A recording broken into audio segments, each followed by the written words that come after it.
Sir, தமிழ்நாட்டை பொறுத்தளவுல முக்கியமான ஒரு திட்டம் வந்து மெட்ரோ ரயில் திட்டம். அந்த திட்டத்திற்கான முதல் இது வந்து முடிவடைந்தது. 2ஆம் கட்ட பணிகளுக்கு மத்திய அரசு நிதி ஒதுக்கீடு செய்யவில்லை என்ற ஒரு குற்றச்சாட்டு தொடர்ந்து இருந்துகிட்டே இருக்கு. இது தொடர்பான ஒரு கேள்வி நீங்க வந்து மத்திய அரசு கிட்ட அமைச்சர்கிட்ட வச்சிருக்கீங்க. அந்த அமைச்சர் என்ன பதில் சொல்லி? அதாவது தொடர்ந்து பார்த்தீங்கன்னா நமது திராவிட மாடல் முதல்வர் திரு முத்துவேல் கருணாநிதி ஸ்டாலின் அவர்கள் தொடர்ந்து பிரதமரை 2-3 முறை சந்தித்து நேரில் சந்தித்து சென்னையின் 2ஆம் கட்ட மெட்ரோ ரயிலுக்கு நீங்கள் நிதி ஒதுக்குங்கள் என்ற திட்டத்துக்கு ஒப்புதல் தந்து விட்டார்கள். 2ஆம் கட்ட ஒப்புதல் தந்த பிறகு ஏன் அந்த நிதியை ஒதுக்கவில்லை என்றால் மாநில அரசு தன் பங்கை ஒதுக்கி கொடுத்து விட்டது.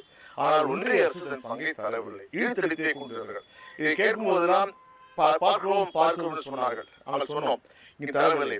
நீ பார்த்தீர்கள் என்றால் நேற்று நான் எழுத்துப்பூர்வமாக கேட்ட கேள்விக்கு ஒன்றிய அமைச்சர் அளித்த பதில் என்றால் தமிழ்நாட்டுக்கு 2ஆம் கட்டத்துக்கு குறிப்பாக சென்னை மெட்ரோ ரயில் திட்டத்திற்கு ₹1 கூட கொடுக்கவில்லை. ஆனால் இதே குஜராத்துக்கு மட்டும் 6500 கோடி கொடுத்திருக்கிறார்கள். அது மட்டும் இல்ல, டெல்லி காசியாபாத் மீரூட்டுக்கு 43,000 கோடியே கொடுத்திருக்கிறார்கள். ஆகராக 1913 கோடி ரூபாய் கொடுத்திருக்கிறார்கள். இப்போது டெல்லி அடுத்த கட்டத்துக்கு 3500 கோடி ரூபாய் கொடுத்திருக்கிறார்கள். ஏன் மும்பைக்கு 4402 கோடி கொடுத்திருக்கிறார்கள். மத்திய பிரதேசத்துக்கு கிட்டத்தட்ட 5000 கோடி கொடுத்திருக்கிறார்கள். ஏன் இந்த ஓரமஞ்சனே?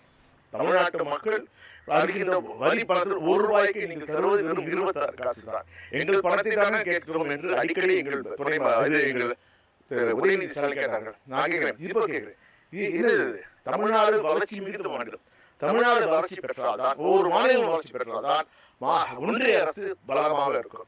ஏன் வஞ்சிக்காதீர்கள்? தமிழ்நாட்டை வஞ்சிக்க வேண்டாம். தமிழ்நாட்டுக்கு ஒதுக்க வேண்டியதை ஒழுங்காக ஒதுக்குங்கள் என்று மீண்டும் கேட்கிறோம்.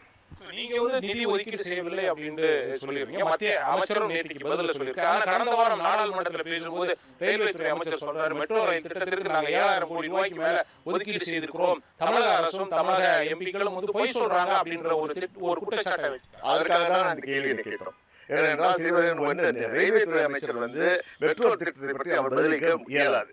இது பாத்தீங்கன்னா அர்பன் டெவலப்மெண்ட் மினிஸ்ட்ரி கிட்ட தான் வரும். அவங்க கிட்ட கேட்டபோது நான் கேட்டபோது இதுல மாநில வாரியாக ஒவ்வொரு மாநிலத்துக்கும் ஆண்டுக்கு ஒன்றுக்கு எவ்வளவு நீங்க கொடுத்தது பாத்தீங்கன்னா தமிழ்நாட்டுக்கு தொடர்ந்து 0. ஆமா, முதல் கட்ட மெட்ரோ ரயில் திட்டத்திற்கு அப்பொழுது இருந்த யூபிஏ அரசு நிதியை வழங்கியது. ஆனால் அதற்கு பிறகு வந்த மோடி அரசு தமிழ்நாட்டுக்கு எந்த ஒரு நிதியும் ஒதுக்கவில்லை என்பதுதான் உண்மை. இதை நான் சொல்லவில்லை, சொல்றது ஒன்றிய அமைச்சர். ரயில்வே திட்டத்தை பத்தி நீங்க பேசுறீங்க. இதே போல நிதி இது பட்ஜெட்ல கூட தமிழ்நாட்டிற்கு போதுமான நிதி ஒதுக்கீடு செய்யப்படவில்லை அப்படின்ற ஒரு பரவலான ஒரு குற்றச்சாட்டு இருக்கிறது. தமிழக அரசும் குற்றச்சாட்டுகளை வைக்கிறது. நீங்களும் பல்வேறு கேள்விகளை எம்பிக்களும் நாடாளுமன்றத்தில் எழுப்பீர்கள். இது மட்டும் இல்லாமல் மெட்ரோ ரயில் திட்டம் மட்டும் இல்லாமல் பல திட்டங்களுக்கு மத்திய அரசு நிதி ஒதுக்கீடு செய்யவில்லை அப்படின்ற ஒரு பதிலையும் மத்திய அமைச்சர்கள் கொடுத்து கொண்டே இருக்கிறார்கள். நிதிநிலை அறிக்கை பற்றி விவாதத்தின் போது நான் எழுந்து பேசும்போது தமிழகம் சார்பாக குறிப்பாக நீங்கள் ஆந்திராவுக்கு பணத்தை தாருங்கள், பீகாருக்கு தாருங்கள். தமிழ்நாட்டுக்கு நாங்கள் கேட்டோம், வெள்ளத்தால் பாதிக்கப்பட்ட போது நாங்கள் கேட்டது 35,000 கோடி.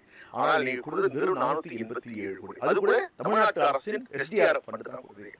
ஏன் தமிழ்நாட்டை ஒதுக்கிறீர்கள்? குறிப்பாக பாத்தீங்கன்னா தொடர்ந்து பாத்தீங்கன்னா வருவார்கள், தேர்தல் சமயத்திலே பெரிய டிராமா போடுவாங்க. டிராமா போட்ட பிறகு அவர் காணாமல் போயிடுவார். இதைதான் சொன்னேன். பிரதமர் சொன்னார், நான் தமிழனாக பிறக்கவில்லையே, அடுத்த ஜென்மத்தில் தமிழனாக பிறக்க வேண்டும் என்று ஆசைப்பட்டார் மட்டும் போதுமா? தமிழ்நாட்டு மக்களுக்கு ஏதாவது செய்ய வேண்டாமா? இதை நான் கேட்கிறோம். பிரதமர் பேச்சுவாக்கில் மட்டும்தான் தமிழ்நாட்டுக்கு முக்கியத்துவம் கொடுக்கிறார் அப்படின்ற குற்றச்சாட்டு. பேச்சுவாக்கில் ஓட்டுக்காக தான் தமிழ்நாட்டு பிரதமர் அவர்கள் தமிழர்கள் மீதும் தமிழ்நாட்டு மீதும் தமிழ் மொழி மீதும் திருக்குறள் மொழியும் அவர்கள் பாசமாக இருப்பது நினைக்கிறார். அவர் மட்டுமல்ல, அவர் சார்ந்த பாஜக அத்துணை அமைச்சர்களும் தலைவர்களும் இதே டிராமா தான் போடுறாங்க. ஏன் இது போன்ற ஓரவஞ்சனையாக மத்திய அரசு தமிழ்நாட்டுக்கு மேல காட்டுகிறது? ஏன்னா தமிழ்நாட்டு மக்களை ஏமாற்ற முடியவில்லை. காரணம் என்றால் திராவிட பாரம்பரியத்தில் இருந்த தமிழ்நாட்டு மக்கள் படித்தவர்கள் அவர் கேள்வி கேட்கிறார்கள். இதனால் மற்றவர்கள் கேள்வி கேட்கும் போது அவருக்கு வாக்குகள் வரவில்லை. ஏனென்றால் மற்றவர்களுக்கு மதத்தின் பெயரால் மத பிரிவுபடுத்த முடிந்து அங்கே வாக்குகளை அவர்கள் அள்ளி செல்கிறார்கள். ஆனால் தமிழ்நாட்டு மக்கள் இன்னும் என்றுமே பிரிவினையை ஏற்றுக்கொள்வதில்லை. அதனால்தான் தோல்வி அடைகிறார்கள். அந்த தோல்வியை ஏற்றுக்கொள்ள முடியவில்லை. கடந்த தேர்தலில் 40 தொகுதிகளிலும் பாஜக தோற்றிருக்கிறது. தேர்தலுக்கு பிறகு ஆன அந்த நடவடிக்கைகளும் மத்திய அரசு மாற்றிக்கொள்ளவில்லை. ஓட்டு போடாததனால்தான் தமிழக மக்கள் தமிழ்நாடு புறக்கணிக்கப்படுகிறது அப்படின்னு நம்ம இப்போதைக்கு எடுத்துக்கலாமா? அது கண்டிப்பாக எங்கள் முதல்வர் திரு மு க ஸ்டாலின் சொன்னது போல் நீங்கள் எவ்வளவுதான் நீங்கள் புறக்கணித்தாலும் எங்கள் நிர்வாக திறமையால் தமிழ்நாட்டுக்கு வருகிற திட்டத்தை தமிழ்நாட்டு வரி பணத்தில் வைத்தே நாங்கள் செய்து காட்டுவோம் என்ற உறுதியை தமிழ்நாட்டு மக்களுக்கு இருக்கிறார். இன்னும் சொல்ல இந்த மெட்ரோ திட்டம் காசு அல்ல, ஆனால் முழு பணச்சுமையும் தமிழக முதல்வர் தமிழ் அரசை ஏற்றுக்கொண்டு இந்த திட்டம் நடந்து கொண்டிருக்கிறது. இதே போல் கோவையிலும் சரி மதுரையிலும் சரி வருகின்ற மெட்ரோ திட்டத்துக்கு தமிழக அரசே தன் சொந்த பணத்தில் செலவு செய்யும். மத்திய அரசு தொடர்ந்து இது போன்ற ஒரு நிலைப்பாட்டை தமிழ்நாடு மக்களையும் தமிழ்நாட்டையும் புறக்கணிக்க ஒரு சூழ்நிலையில 40 எம்பிக்களுடைய நிலைப்பாடு என்னதாக இருக்கும்? உரிமையை கேட்பது தவறில்லை.